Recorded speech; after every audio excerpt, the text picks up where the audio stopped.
In 1991, a 15-year-old schoolgirl goes missing from the Scottish town of Bathgate. It was devastating. Everybody was devastated. We all feared the worst. Just 6 months later, and hundreds of miles away in the southeast of England, an 18-year-old student would also simply disappear. We knew pretty much straight away when she hadn't come home that something serious had happened. Despite tireless investigations by the police, the whereabouts of both girls remained a mystery until 16 years later, when the brutal murder of a Polish student living in Glasgow would lead to a national manhunt that would uncover one of Britain's most notorious murderers. This is a horrible, dangerous individual that has no respect for life. The death and destruction wrought by Peter Tobin and the tragic legacy of potentially more as yet undiscovered victims are crimes that shook Britain.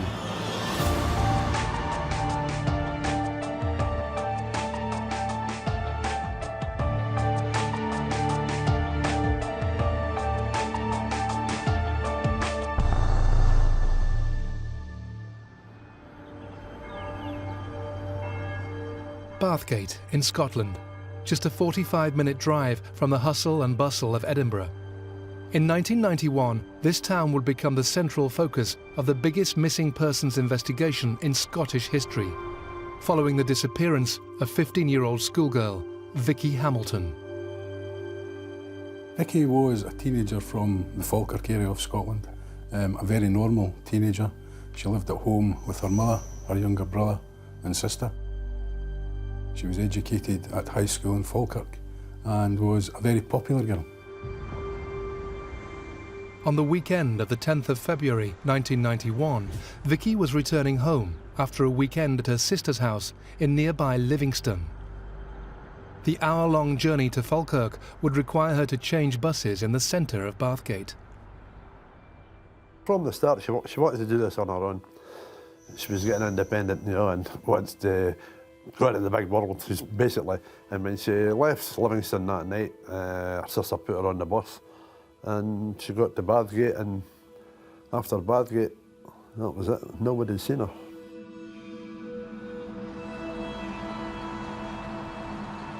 Vicki alighted from the bus in the Steelyard. She was supposed to be going to the bus stop opposite the police station. We know that Vicki started to make that journey. We also know that she went to the chip shop where she bought chips and that she sat on a seat in the Steelyard, which was really the last sighting of Vicki. I can remember as though it was yesterday. Aye. Well, it was one of the biggest searches in Scotland. They stopped traffic in Bathgate, put out pamphlets, spoke to lorry drivers that left Bathgate that night, trains that left, buses that left. But, I mean, the public were really helpful. It was in all the pubs, people speaking about it, you know, and no, there was nothing come of it. The only potential clue that police had about Vicki's whereabouts was found 20 miles away in the Scottish capital. A week after Vicki Hamilton went missing, her purse was found in St Andrew's Square in Edinburgh. The purse was examined at that time forensically with the techniques that were available. However, nothing was found on the purse. With no other leads to follow, extensive inquiries were held on the streets of Bathgate. But the police could find no details about Vicki's final movements. It was devastating. Everybody was devastated. We all feared the worst. We knew there's something sinister had happened to her because there's no way she would have did what she did. She just disappeared.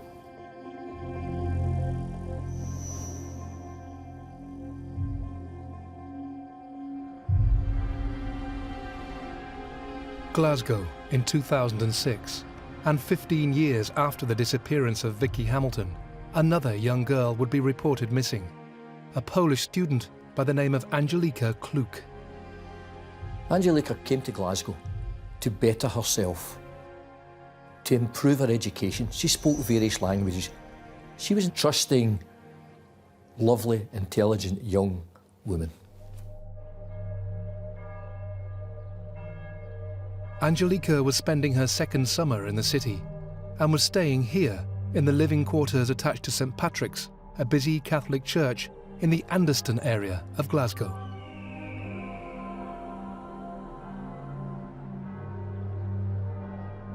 The church was a well-known destination for people who needed a safe place to stay.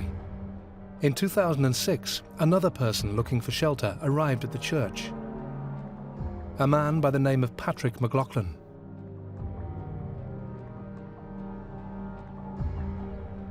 Pat McLaughlin worked at the church, sort of handyman, done bits and pieces. He painted a room, he put up a shed, he painted the garage door. He did do a good job of these things he was doing, you know, and he'd done other bits and bobs, whatever, for a Jerry needed. Pat would turn his hand to it. With Angelica living at St Patrick's and Pat McLaughlin helping out at the church, it was inevitable that the two became acquainted. He referred to her as his apprentice, and she was someone that trusted this person. He befriended her. She had not that many friends within the church, but she got on well with him and she trusted him. But behind McLaughlin's likeable demeanour lay a criminal past dating back decades, and his arrival at St Patrick's would set in motion a chain of events leading to one of the biggest police murder inquiries that Britain had ever seen. It all began on the 25th of September 2006, when Angelica Kluk was reported missing. Police questioned all of the parishioners that knew her, and that included the church handyman. McLaughlin claimed to know nothing about her disappearance and was allowed to leave. But when he didn't turn up for work the following day, the police became increasingly suspicious. To help find him, they turned to charity worker Dennis Curran. Everybody works in our charity had a badge with a photograph on it, so that included Pat McLaughlin. And I get his photograph took. And that's a photograph we gave to the police. And that's a photograph they put on television. Police have released a photograph of a man they want to speak to in connection with the disappearance of a Polish student in Glasgow. Pat McLaughlin is known to have spent time with Angelica Kluk on Sunday. The 23-year-old hasn't been seen since. That was at 3 o'clock on the Tuesday afternoon. And at 6 o'clock it went nationwide. Prompted by the release of the picture, police were inundated with information, and one of the calls they received made a startling claim. The photograph went out, and then it was learned that this person was not Patrick McLaughlin, he was the missing sex offender, Peter Tobin. Peter Tobin had previously been convicted of a string of sex offences, but had since disappeared after attacking a young woman in 2005. Now, not only was a convicted sexual predator on the loose, but it appeared he was one of the last people to see Angelica Kluk before she went missing.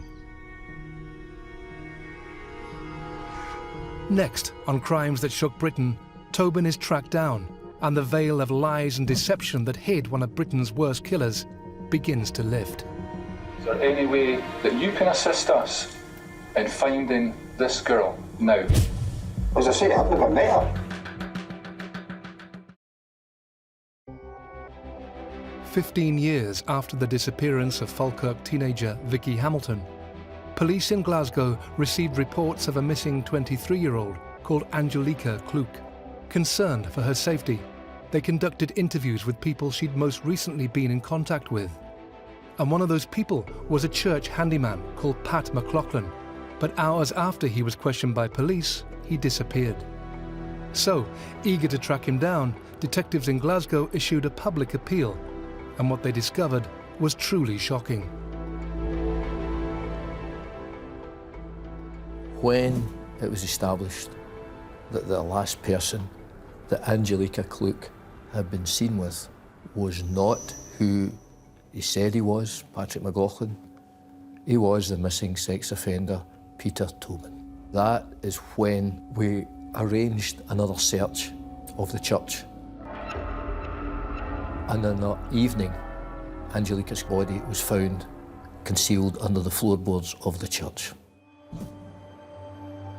An examination of the interior of the church resulted in a gruesome discovery. The floor near the font included a trap door that led to a small underground space that contained a mass of plastic bags and tarpaulin. They, in turn, covered the bloodied remains of Angelica Kluk. Now a murder inquiry, forensic scientists were called in to provide any clue as to who the killer might be. The first step was to go and look at the hatch so I could assess in person what the crime scene entailed. And I could see Angelica's body. She was actually directly beneath the trapdoor. She had her legs bent under her from her knees. She was partially obscured with bin bags and tarpaulin. I could see her hands, and I could see that they were tied with cable ties. I could see her trousers were unfastened. I couldn't see her face at that point, but I could see a lot of blood on her hands.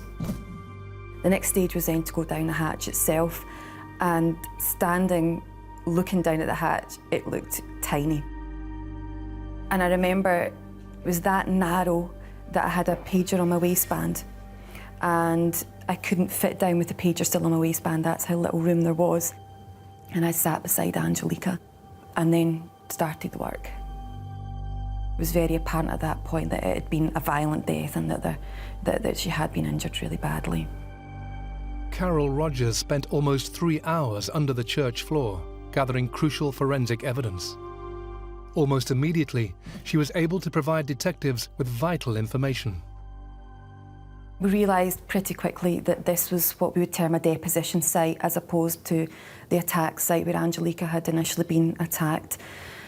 It was apparent because of really the way the blood was flowing in Angelica's body. It was also such a tight, confined space, it'd be difficult to imagine how an assault could be carried out in such a confined space. So the next stage, crime scene-wise, was to try and establish where Angelica had been assaulted, where the initial assault had occurred.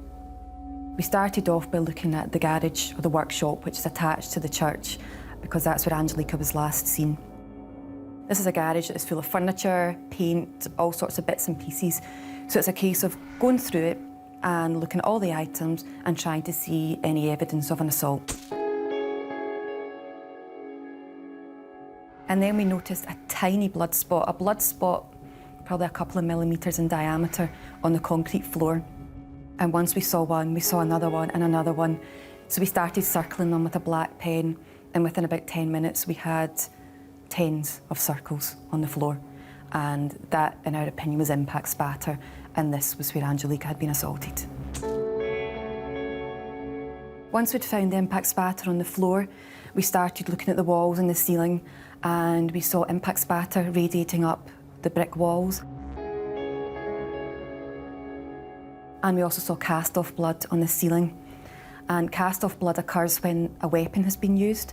And if a weapon is used to strike someone, as the weapon becomes more and more covered with blood, every time the weapon's moved back and swung back, the action of swinging the weapon and the weapon coming to a halt at the end of the swing casts blood off. And cast-off blood on the ceiling is a really good indication that a weapon with a bit of length has been used. And as it turned out, a table leg had been used.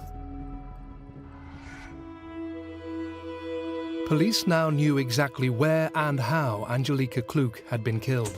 And in church handyman Peter Tobin, they had a prime suspect. Tobin was born in 1946 near Glasgow and had a troubled childhood, spending time in a young offenders institute. He would go on to marry 3 times and have 2 children.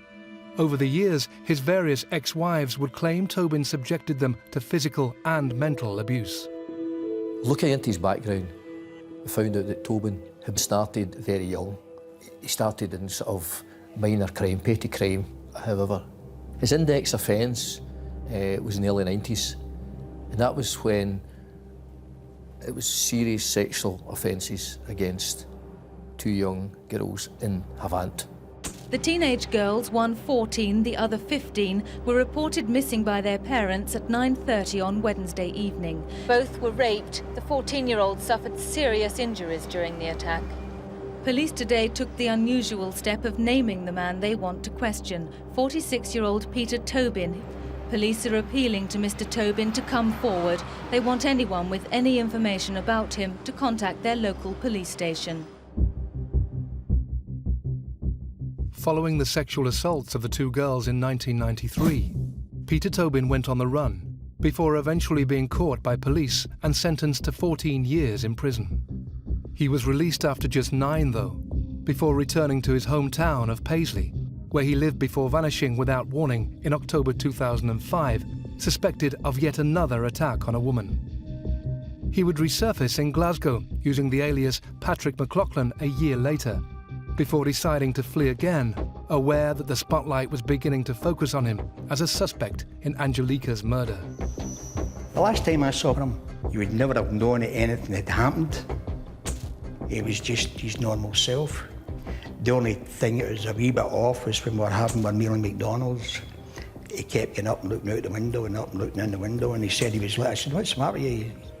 He says, "Oh, I'm waiting for my mate coming. He said he'd be here about 7:30 or something." Looking back now, I think he's looking to see if there's any police vans coming or anything like that, you know. Aware of his true identity, finding Peter Tobin became the police's #1 priority. Appeals for Peter Tobin were put out nationwide. Mr. Tobin is considered a potential risk to members of the public. Any person who sees this man is advised not to approach him. Very quickly, a nurse in a hospital in London recognised an individual who was checked into a hospital in a different name. Complaining of serious chest pains and now using the name James Kelly, Tobin had admitted himself into this London hospital, an action that would lead to his eventual arrest. The hospital contacted police. A Metropolitan police officer attended. He recognised him, interviewed him, cautioned him, and Tobin admitted to who he was and said that he knew why they were looking for him. For me, that was the defining moment of this investigation. And for me, the defining moment, something that I will always remember for the rest of my life. Peter Tobin was arrested on the 30th of September 2006, the very day that Angelica Kluk's body was removed from beneath the floorboards of St. Patrick's Church. But police still needed to prove that he was the man responsible for her brutal murder. We had a DNA profile from semen and Angelica's swabs, so we ran that through the Scottish DNA database. And unfortunately, there was no match at all, which was disappointing. Despite this seemingly dead end, detectives refused to give up. They took the crucial decision of widening the parameters of their search in an effort to solve the murder. So on the Monday morning, the first port of call was to then search that profile against the national DNA database in England, and we got a match back within about 10 minutes. Forensic evidence had proved beyond doubt that the police had Angelica's killer in custody. But the experience of senior investigating officer David Swindle made him question if an attack as so brutal as this could really be the work of a first-time killer. When I saw the ferocity of the killing, what he had put Angelica through made me think, this is someone that has committed a crime like this before, and I decided to look at his life. Very quickly learned that he travelled extensively throughout the UK. He had various SIM cards. He had lots of cars throughout the decades. He had lots of aliases. This was a person who had opportunities to commit crime undetected throughout the UK, and we really needed to look at him closely. Coming up, the detective's case was building, but there was a growing realization that Tobin was not revealing all he knew.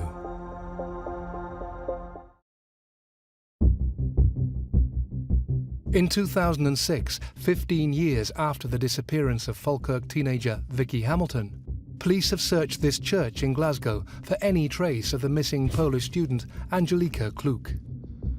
On the 29th of September, just days after she disappeared, her bloodied body was discovered hidden under the floor of the church. Forensic officers had proved that her killer was a convicted sex offender called Peter Tobin, a church volunteer who had worked alongside Angelica.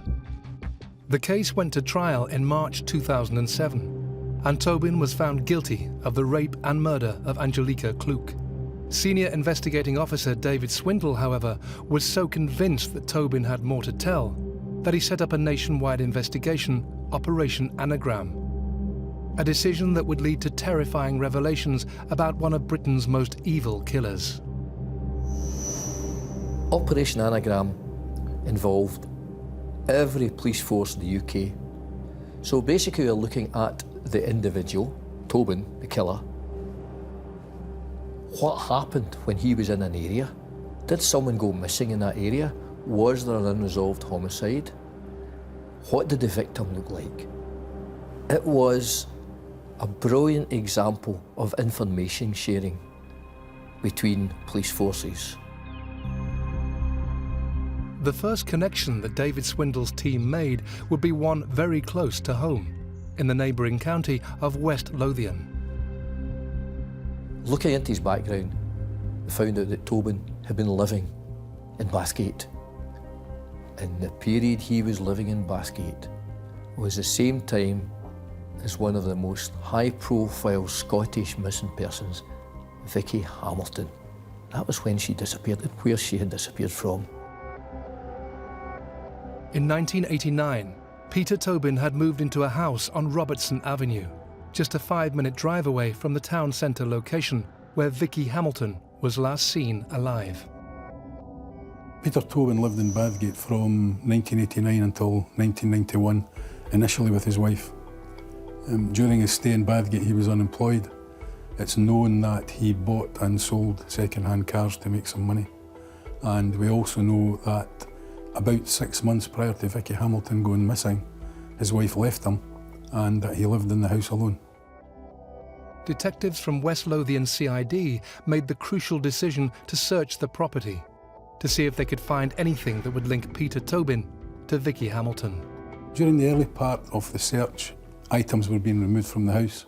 The loft area was searched and items removed. During that search, there was a knife found which had fallen down or been secreted between a roof joist and a brick wall. The knife was protected and was forwarded to the laboratories where it would undergo forensic examination. And detectives were also able to call on developments in forensic science to re-examine Vicki's purse, found on the streets of Edinburgh some 16 years earlier. These techniques provided 2 DNA samples on the purse, one on either side. At the time they were found, I was informed that the DNA profiles were male. They were very similar to Peter Tobin's, however, they were not Peter Tobin's DNA.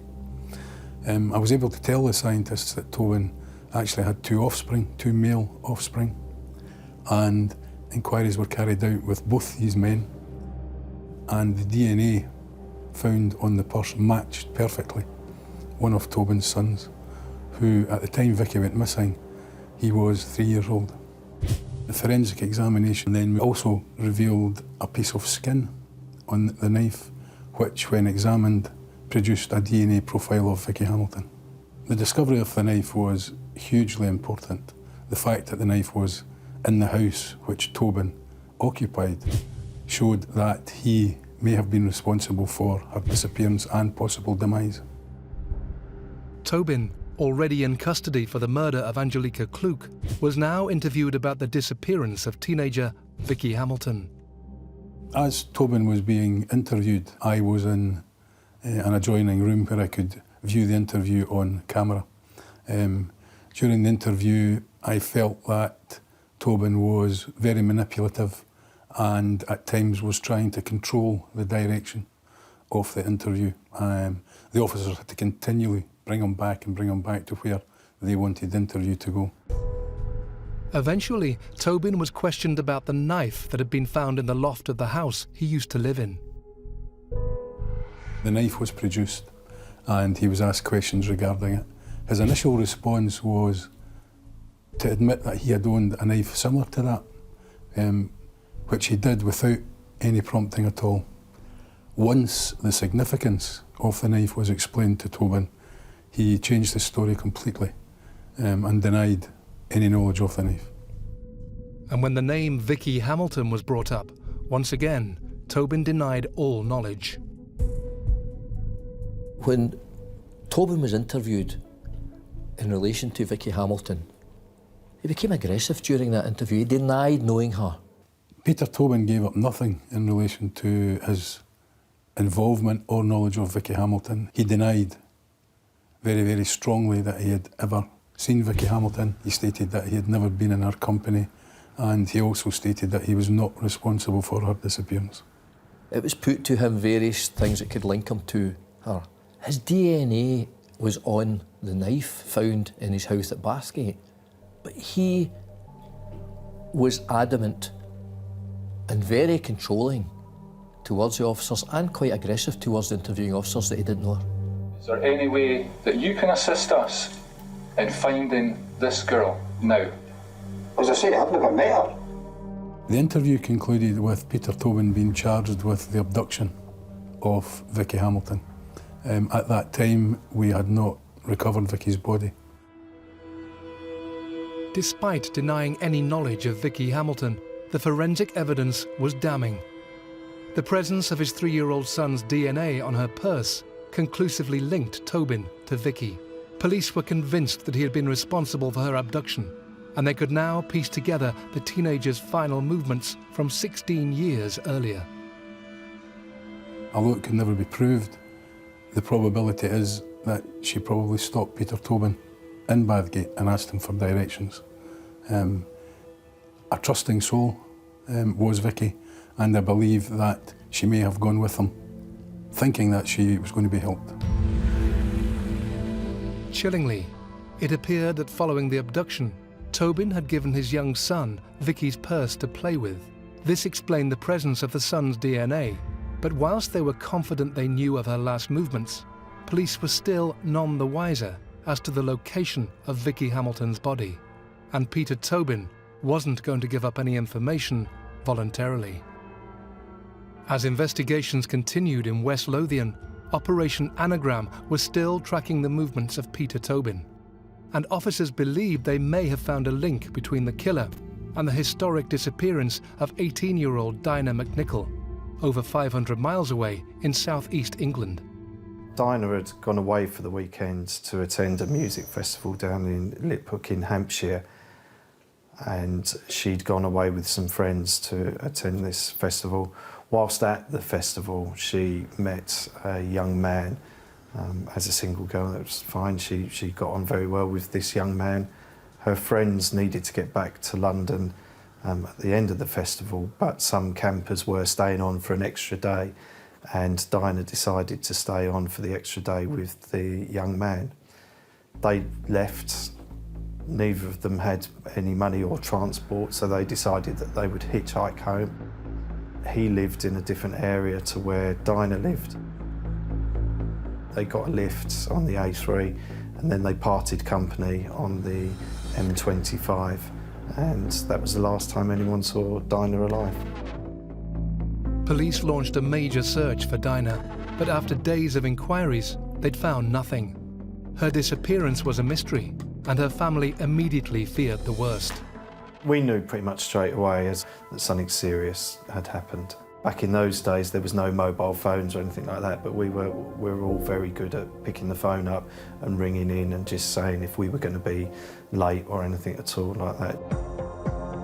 One of the very few leads that police had was that Dina's bank cards continued to be used after her disappearance. Back in 1991, they were unable to use this information to pinpoint a suspect.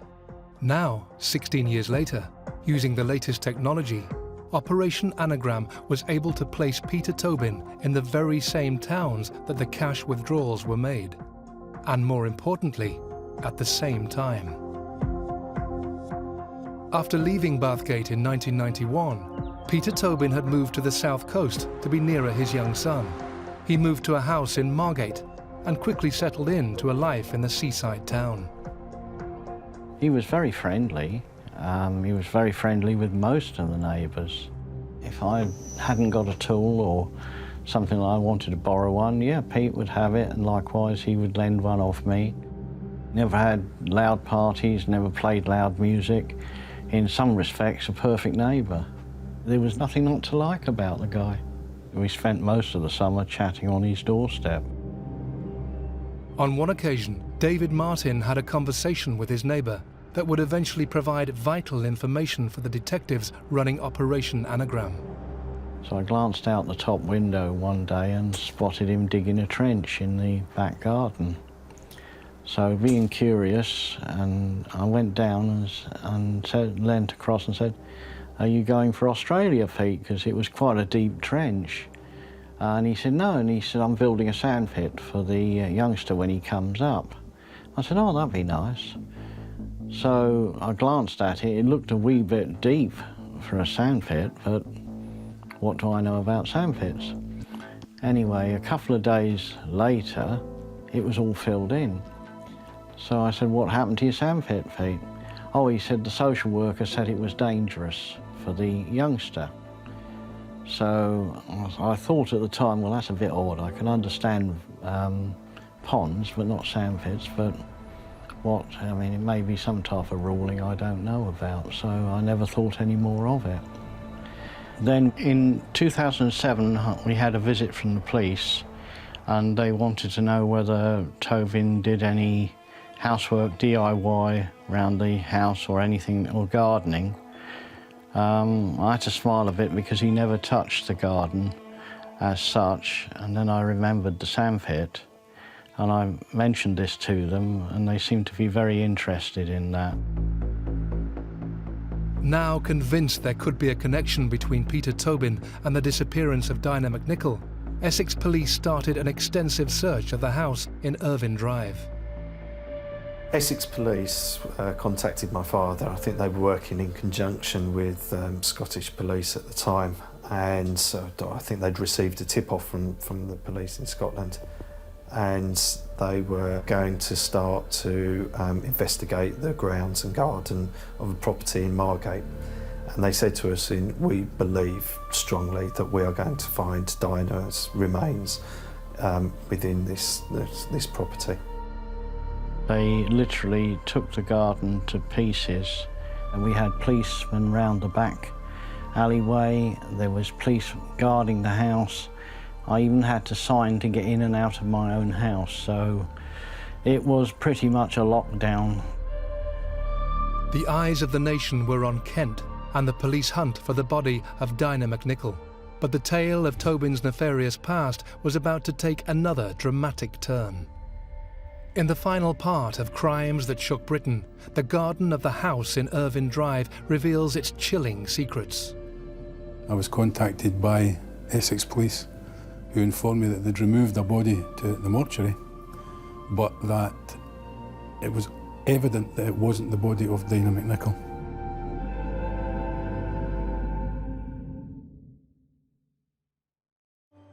In 2006, Scottish police charged convicted sex offender Peter Tobin with the murder of 23-year-old Polish student Angelica Kluk. He was found guilty at a high-profile trial in Edinburgh the following year and sentenced to a minimum of 21 years. However, the manner of Angelica's death led detectives to believe that this might not have been the work of a first-time killer. An extensive nationwide investigation revealed that Peter Tobin had also been responsible for the murder of teenager Vicki Hamilton 15 years earlier. And police were now concerned there may be a link between Tobin and the disappearance of 18-year-old Dina McNicol in 1991. Their investigations had brought them to a house in Irvine Drive in Margate, a former home of Tobin's. The Operation Anagram team says more searches will be carried out if the evidence and intelligence coming in from forces across England and Wales warrant it. I was contacted by Essex Police, who informed me that they'd removed a body to the mortuary, but that it was evident that it wasn't the body of Dina McNicol. Very slowly, due to jewellery worn by the body and physical description, it became very apparent that although we assumed this was the body of Dina McNicol, it was in fact the body of Vicki Hamilton. 16 years after disappearing from the streets of Bathgate in Scotland, the body of Vicki Hamilton had been discovered almost 500 miles away at Tobin's former home in Margate. And just like the murder of Angelica Kluk, all the evidence pointed to a vicious and brutal attack. Vicky's body had been dissected and was in two parts, a torso and legs. Each part had been placed within polythene bags, 13 bags around the torso and 11 bags on the legs. This process preserved Vicky's body because it kept the body free from any oxygen. And as such, Vicky was easily recognisable. To find out it wasn't Dina's body was a strange feeling because, you know, we were expecting them to find it, and then to find out that it was somebody else, in this case Vicki Hamilton, was, you know, quite upsetting to know that another family would have to go through all of that. The whereabouts of Dina McNicol remained a mystery. But after 16 years of heartbreaking uncertainty, detectives in Scotland could finally tell Michael Hamilton the truth about what had happened to his daughter. I just broke down. I broke down. I mean, it's no something. You say to yourself, we're never going to see her again. But when you get the news that she's dead, that is devastating news for to be told. No, there's no a day goes by that I don't think about Vicky. I think about Vicky every day, all the time. I mean, I've not just lost Vicky, I've lost grandmates too. I could have grandchildren, you know, and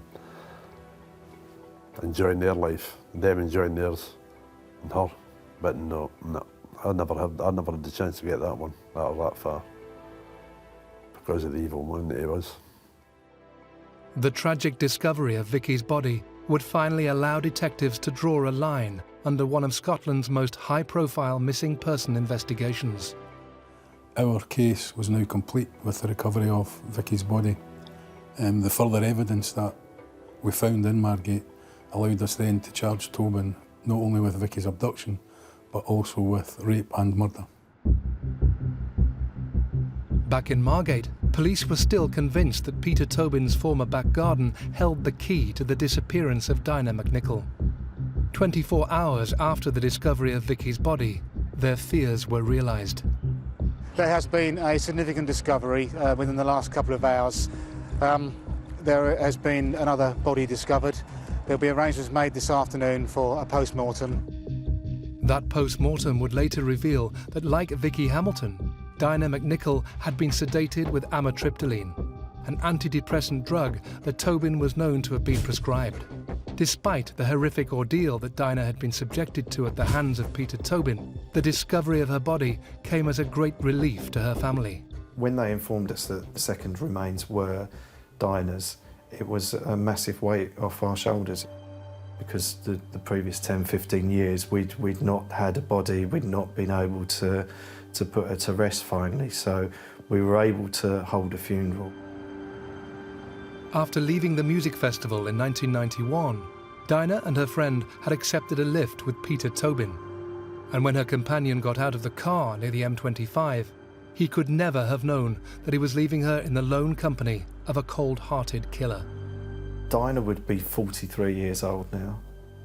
She probably would have had a fantastic life. She had everything to look forward to. So, she was cut down right in the prime of her life. In December 2008, Peter Tobin was found guilty of the abduction and murder of Vicki Hamilton. A year later, he was back in court, charged with the murder of Dina McNicol. The jury took just 13 minutes to reach their unanimous guilty verdict. He received life sentences for both murders, with the judge recommending he should never be released. Today, the judge told the 62-year-old he was unfit to live in human society. Every day we went to the trial at Chelmsford Crown Court, and it was the first time I'd got to actually see Peter Tobin. I'd seen photographs of him in the newspapers, but it was the first time I got to see him. And he just looked like a small, angry old man. When he was sentenced up in Dundee, that was the best day of my life, for a long, long time in my life. Knowing that they'd got him and they put him away and he wasn't going to harm anybody else. Peter Tobin is now serving a whole life tariff in Edinburgh prison. He will never be allowed to seek parole and he will die behind bars. But despite this, he has still never admitted to any of his crimes. I've got to ask you the question. Go and waste your money. Have you killed anyone else? Go and waste your money. Have you killed anybody else? Go and waste your money. You're not willing to answer that. Go and waste your money. It's in the public interest to ask you these questions, Peter. You're Well, not willing to public cooperate. interest that you speak to my solicitor You only speak on all these matters. No, I speak to you. Your solicitor wasn't you. All right, and We've no got to comment. ask you. All right, no comment. So you're not willing to answer the last question? No comment. I am confident, from what I know about Peter Tobin, and the way that he moved throughout the UK, the way that he frequented places where vulnerable people were, and the way he concealed victims, burying them. He has killed other people. It has been speculated that he could in fact be responsible for one of Scotland's most infamous unsolved murder cases. Almost 50 years ago, 3 young women were killed by a man who they'd met at the Barrowlands Ballroom in Glasgow. But David Swindle is confident there's no connection. This is someone, in my mind, that definitely has committed other crimes for what he hasn't been convicted. But there is nothing to link Peter Tobin to the 3 killings in the 60s which were labelled the Bible John killings. Nevertheless, Operation Anagram has uncovered jewellery from homes that Tobin previously occupied. Jewellery that contains DNA traces of numerous unidentified females. These profiles will be held on file forever, and David Swindle believes that one day they may unlock the secrets behind more unsolved murders. I always hope that someday we'll get the truth about what Tobin has done for the sake of other families like the parents and relatives of Vicki and Dina.